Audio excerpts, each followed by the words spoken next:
When is YouTube gonna start suggesting your videos? We're gonna talk about it. We're starting right now. This video is brought to you by VideoLeap. VideoLeap is a free mobile video editor that's super intuitive and easy to learn. With VideoLeap, you can do anything from cutting and connecting clips to adding filters and keyframes and even editing in multiple layers, allowing you to do your video editing on the go. You can use VideoLeap free, but with the Pro subscription, you get access to even more Pro functionality and access to extra filters, animations, text effects, and more. Personally, I use VideoLeap on the go to quickly put together YouTube and Instagram stories because I love how easy and fun it is to use. You can even make full-length YouTube videos with this. To try VideoLeap for yourself, click the link below this video. As part of our subscriber Q&A series, today's question is from Rambling Recruiter. Rambling Recruiter asks, when you are primarily making search videos and getting most of your views from search, is it just a matter of accumulating watch time to start getting suggested traffic? That's a really good question. Thanks for asking. So I'm going to talk about that. I'm also going to talk about just getting suggested traffic in general and some of the factors that are really important in order to get your videos suggested more on YouTube. So first, let's talk about if you do have search content where you're getting views from search, but you're not getting views from pretty much anywhere else yet. What is the factor? What is the tipping point that's going to cause you to start getting more search traffic? As a matter of fact, we're just going to carry this on through for everybody because it doesn't matter if you are getting traffic from search or from everywhere else. The same rules apply in terms of if you are going to get traffic suggested from YouTube or not. So when it comes to YouTube and getting YouTube to suggest your videos next to other videos on the platform or even on the home pages of people as they log into YouTube, there are some very critical elements that you need to make sure that you're keeping in mind. The very first is that it's not just total watch time accumulated on a video that will get you suggested next to other content. There's additional factors. Within those factors, there are the big ones that will get you suggested next to other videos and will get you on home pages as well specifically. So those factors are basically your ability to get people to click on your videos and watch your content for a fair amount of time and then further engage. What YouTube is trying to accomplish is they're trying to get as much watch time per impression, regardless of the source, every time that they show a video to somebody on YouTube. What that means is every time YouTube shows your thumbnail and your title to somebody on YouTube, that's counted as an impression. Now, what they are trying to do is for every single time that they show your thumbnail and title to somebody on YouTube, they're wanting people to click on that thumbnail as much as possible and then go and watch your video for as long as possible because that shows YouTube that people are satisfied with the content that they are watching. Now, if we take that a step further, then there's also the engagement side. So if somebody clicks, then they're interested in that video. If they watch it for a long period of time, that basically tells YouTube that, hey, the people that were watching this video, they enjoyed this video at least enough to where they watched it for a fair amount of time to where they were satisfied with the content that they got. And then if they further engage, that tells YouTube that not only did they enjoy the video content, but they also enjoyed this content so much that they went and left a comment. Maybe they gave the video a thumbs up. Maybe they shared it with a friend, added it to a playlist or something like that. In the big game on YouTube, to make all this simple, the big game on YouTube is to simply be able to compete with all of the other content that's out there on YouTube. That means that when other people are publishing videos on YouTube, especially people in your space, but when people are publishing videos on YouTube, your videos, in terms of people clicking on your thumbnails and titles, watching the videos and further engaging in your content, they have to be competitive with the other content that's on YouTube. If your videos are not competitive, if your thumbnails and your titles don't get clicked on as much as the other videos on the platform and people aren't watching your videos for as long and further engaging like I talked about a second ago, if that's not happening at a competitive rate, then your videos are not going to get suggested to people on YouTube. But if they are, and you can get people to click on your thumbnails, and once they do click on your thumbnails and titles, they watch your video for a fair amount of time. Anytime YouTube pops up a survey and they ask people after they watch your video, was this a satisfactory experience? And they're like, yeah, this was great. Then what you're doing in that situation is you're proving to YouTube through your ability to get people to click, watch, further engage, answer surveys in your favor and stuff like that. What you're doing is you're proving to YouTube through all of those different metrics that if they put your content in front of a viewer on YouTube, they're going to stay on YouTube. They're also going to watch and get satisfied from the content that you are presenting to people. And they also go deeper into YouTube as well from your content, which means that they end up watching more videos after they watch your video. If you can do all those things, then YouTube is going to show your content to people more because it's competitive at that point of time, because that's what all of the other videos that they showed people on YouTube,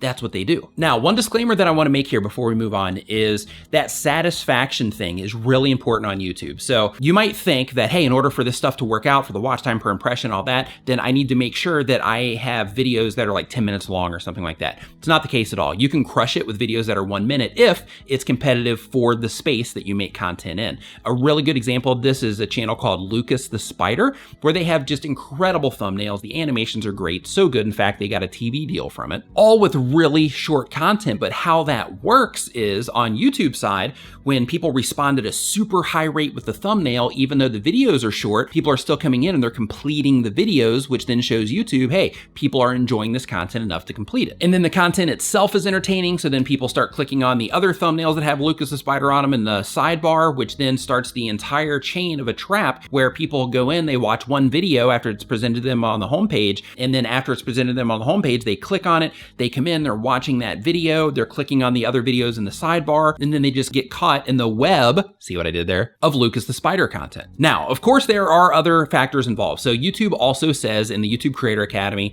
they say that they suggest videos also based on videos that people typically watch together.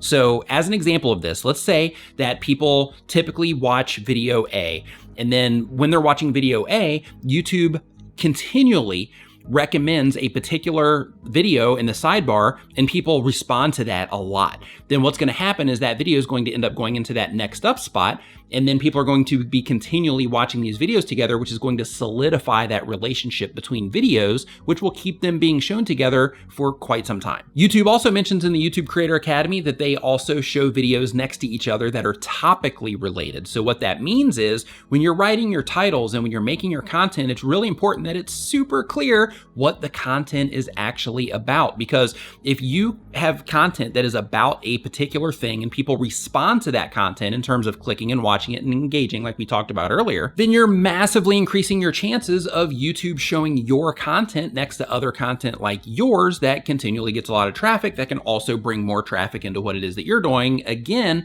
as long as yours is competitive and you're checking all those boxes in terms of I get people to click, I get people to watch, they're engaging, they're enjoying my content. But the important things to think about when you're trying to tap into YouTube's recommendation features, either suggested or showing up on homepages, is that you have to come to compete. You got to come to play the game, because there's so many really good content creators on YouTube that can make just incredible thumbnails. They're so good at writing titles because they've been doing it for a long time, or maybe they used to be a blogger. And since they used to be a blogger, then they have a history of writing headlines, so they know how to get people to click. But you're going against all of this competition on YouTube that is really, really good. That's why it gets suggested to you all the time, because when these content creators that have been doing it for a while, they put out this content and people respond to it, they respond to it because the content creator knows how to get people to respond as well, which then starts this big snowball of people coming in, watching and responding to the content. Then YouTube therefore takes that content and they try to find other users on the platform that they think would be a good candidate to actually watch that content, which then brings new viewers into the channel, which then helps the channel grow. Then as it grows and more content's put out, there's more and more videos being recommended next to other pieces of content, more and more videos showing up on home pages and things like that. And it just creates this awesome snowball of recommendations that you're getting from YouTube. Now, when it comes to search, if you do have videos that are ranking well in search, if those terms are competitive in terms of there's other people that are going for those particular terms because they are competitive terms and they're clicking on your thumbnail and they're watching your video and they're getting satisfied from your content from search, then as long as you can maintain rankings in search, there's also a really good chance that you'll start getting suggested as well. Because if you're able to maintain search rankings, it still has the same concepts, like the same stuff applies. You got to be able to get people to click, they got to watch your content, they got to engage, they have to enjoy the experience that they have when they click on your stuff. So because of that, if you are good at ranking videos in search, then it's just a matter of time. If you're not getting suggested already, it's just a matter of time before you start picking up some suggested traffic from the suggestions over on the side or under if you're on a phone. It's also just a matter of time before you start showing up on home pages a lot, because if you're able to maintain rankings for competitive terms, then in that situation, that proves that, hey, at least for search terms, when people have the intent, when they're looking for that particular thing, they're responding to what it is that you're doing, like you're winning there. So what you have to think about is, okay, when I'm doing this for search, maybe I'm just going for like a certain keyword phrase. So if I want to get suggested more, maybe I need to make sure that I'm being a little bit more compelling, because the difference between search traffic and YouTube's recommendation feature are this. When people are looking for something on YouTube, they're looking for it. They have the intention of watching the video that you made. So the only people that you're competing with are the people that are right there at the top of the screen when the page loads on YouTube. So those are really the only people that you're competing with, because people are looking for that specific thing. So you just have to be able to get them to click. But when it comes to the recommendation features on YouTube, totally different game. Those people, the ones that are clicking on all the stuff in the recommendations, content is happening to them. So they're not actively looking for the content is just being presented to them. So your ability to get recommended is going to come down to your ability to take somebody that is completely unsuspecting of getting presented your video and converting them into from a potential viewer into an actual viewer by your ability to make a compelling thumbnail and title. So when you're putting your titles together, instead of thinking, okay, I just need to put this one keyword phrase because that's the thing that I'm trying to rank for, put that keyword phrase, but then add something compelling to it, so that when you add that compelling element to it, that thing that would make somebody click on it, even if they weren't looking for that content, that's where you start winning when it comes to pulling in search traffic and pulling in traffic from all of YouTube's recommendation features as well, because then you're good at getting people to click in search, and you're getting good at getting people to click through all the recommendation features as well. To learn more about growing your YouTube channel, click into this playlist right here. And if you haven't yet, make sure you subscribe. Thank you so much for watching. I'll see you next time.